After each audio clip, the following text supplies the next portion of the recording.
आज ये धार्मिक तिथि है, इस पर देशवासियों को संकल्प लेना चाहिए। भारतवासियों, हम भारतवासी हैं, अपनी पहचान बताएंगे।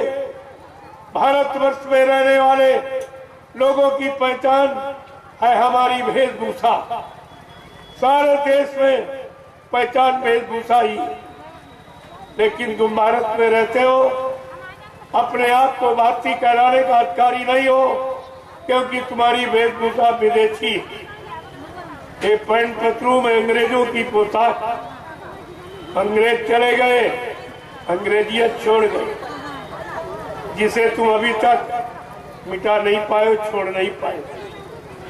उनकी पोशाक यानी उनकी वेशभूषा भी पहन रहे हो, उनकी भाषा अंग्रेजी का प्रयोग कर रहे हो, जबकि हिंदुस्तान में हो तुम्हें अपनी मातृभाषा हिंदी की गौरव गरिमा रखनी चाहिए और हिंदी का प्रयोग करना चाहिए। लेकिन तुम भी गुलाम हो, इसलिए अंग्रेजों को भगाकर उनकी अंग्रेजियत को छोड़ नहीं पाए हो। उन्हीं की भाषा बोलते हो, उन्हीं का पहनावा पहनते हो और उन्हीं का भोजन, ये अंडा और मुर्गा, ये भारत का भोजन नहीं है, ये ठंड प्रदेशों का भोजन है। ये इंग्लिश दारू और ये सब उसका नाम है अंग्रेजी शराब, यानी अंग्रेजों की शराब पीते। तुम अंग्रेजों के गुलाम, तुम्हारा खाना पीना और पहनना और बोलना सब अंग्रेजों का लिया जा। तुम अभी अंग्रेजियत को छोड़ नहीं पाए हो, इसलिए तुम असली गुलाम हो अंग्रेजों। आज से कभी मत कहना कि मैंने अंग्रेजों को भगा दिया। जिन्होंने भगाया वो तो चले गए, उनकी गौरव गरिमा भूल गए हो। तुम उनका नाम निशीले नहीं रह रहे हो कि उनको उनका अपमान कर रहे हो। उनके उस समय जो उन्होंने इंकलाब आवाज उठाई, उसका भी अपमान कर रहे हो, इसलिए तुम उनका नाम लेना अच्छा नहीं समझते। आज भी उन वीरों का, सपूतों का नाम लेने में इन जिम्मेदार लोगों को शर्म लगती है, क्यों इनका काम सब गुलामी का, अंग्रेजों की गुलामी का सारा काम। और आज भी ये गुलाम है, क्योंकि हमारा तिरंगा जो राष्ट्रपति भवन में लहराना चाहिए, वो दिल्ली के लाल किले पर क्यों लहराता, ये गुलामी का पक्का सबूत है कि हमारा हिंदुस्तान आज भी गुलाम है। आपको राष्ट्रपति भवन पे लहराना चाहिए कि राष्ट्रपति शासन, प्रशासन देश में राष्ट्रपति का सम्मान होना चाहिए। राष्ट्रपति बेचारा चुपचाप बैठा है, वो भी अपने सम्मान के बारे में मुंह नहीं खोल पा रहा कि जब राष्ट्रपति शासन, राष्ट्रपति राजा हिंदुस्तान का, तो ये तिरंगा राष्ट्रपति भवन पर लहराना चाहिए, तब तो मान लिया जाए कि हम आजाद हैं। लेकिन कुछ भी नहीं।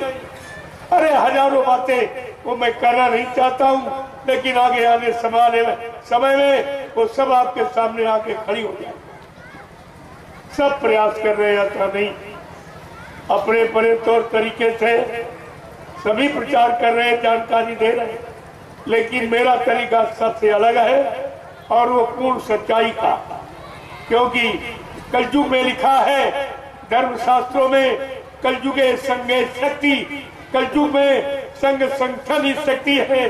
जिसके पास संगठन है, जनमत है, वही विजयी है। ओके, इसलिए मैं अपना 45 करोड़ का गुरु परिवार जगा रहा हूं। अगर हमारे गुरु परिवार के प्रेमी सब एक जगह इकट्ठे हो जाएं, मैं आपको दिखा दूंगा कि आजादी किसे कहती है। और तुमको किसी के सामने हाथ फैलाने की जरूरत नहीं है और किसी के झंडे को पकड़कर मुर्दाबाद जिंदाबाद कहने की जरूरत नहीं है। लेकिन बात तो हमारी सुन लो, तुम कुछ मत करो, अपने गुरु परिवार को इकट्ठा कर लो।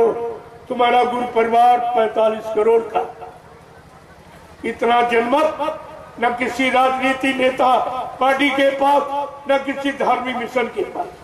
तुम्हारी तो विजय तुम्हारे हाथ में है, लेकिन तुम भूल भ्रम में पड़ गए। तुम अपने परिवार में खंड खंड कर डाले, विघटन कर दिया, सबको गुरु से अलग कर दिया, तो तुम्हारा बिलगाव हो गया, अलगाव हो गया। और तुमने जो आपस में गुरु ने 3 संगठन बनाए, एक जय गुरुदेव धर्म प्रचारक संस्था संगठन, एक दूरदर्शी संगठन, एक भूमि ज्योतक खेती और काश्तकार संगठन, जिसने 3 संगठनों का निर्माण किया है। आज उसके चेले ये विघटन कर रहे हैं। अगर तुम्ही लोग गुरु की महिमा को नहीं समझोगे तो दुनिया को क्या समझाओगे। इसलिए हमारी गुरु परिवार के हर सदस्य से, हर गुरु प्रेमी से ये प्रार्थना है कि सब लोग अपने एक जगह इकट्ठे, एक जगह एक मंच पर इकट्ठे। अगर आप ये नहीं करोगे तो तुम्हारी कोई महिमा नहीं, तुम्हें कोई नहीं पूछेगा। इसलिए एक एक बात को समझो, मैं किसी की कोई निंदा आलोचना बुराई नहीं करता, ये मेरा काम नहीं है।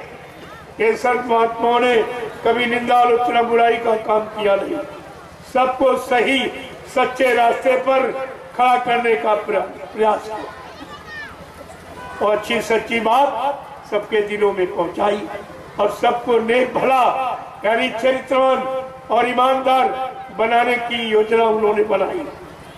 मैं आज उसी की तैयारी कर रहा हूं कि सब लोग सच्चे अच्छे नेक भले ईमानदार चरित्रवान बन जाए तो देश का विकास भाषणों से नहीं, देश विकास हाथी घोड़ा मंदिर मंदिर बनाने से नहीं होगा।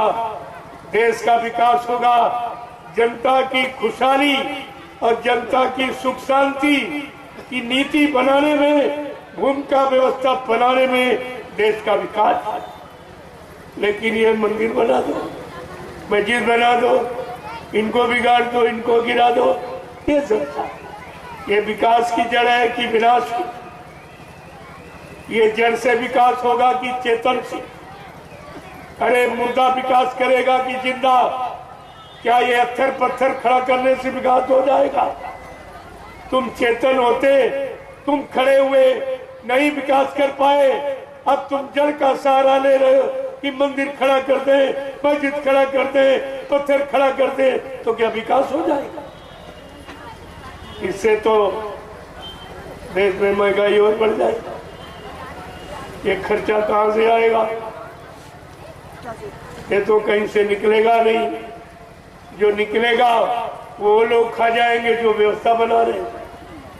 जनता के हाथ एक पैसा नहीं लगने वाला, जनता को किसी तरह का कोई लाभ मिलने वाला नहीं। जब 70 साल की आजादी में कोई लाभ नहीं दे पाए, अब इनके पास लाभ देने की कोई योजना नहीं। योजना सब लूटपाट, लेने की योजना, देने की योजना नहीं। इसलिए तरह तरह से ऐसी व्यवस्थाएं बनाते हैं, तुमको चकमा देते हैं, तुम्हारी बुद्धि को खराब कर रहे हैं और ये सब इसी तरीके से परेशानी पैदा कर। देखते जाइए आप और मेरी बातें सुनते जाइए और दोनों में तुलना कर लो, आपकी समझ में आ जाएगा कि विकास की नीति किधर है और विनाश की नीति किधर। ये सब समझ में आ गया। जय गुरुदेव, जय गुरुदेव, जय गुरुदेव, जय गुरुदेव, जय गुरुदेव, जय गुरुदेव। नाम किसका? प्रभु का। जय गुरुदेव। नाम किसका? प्रभु का। प्रभु का प्यारा नाम। जय गुरुदेव।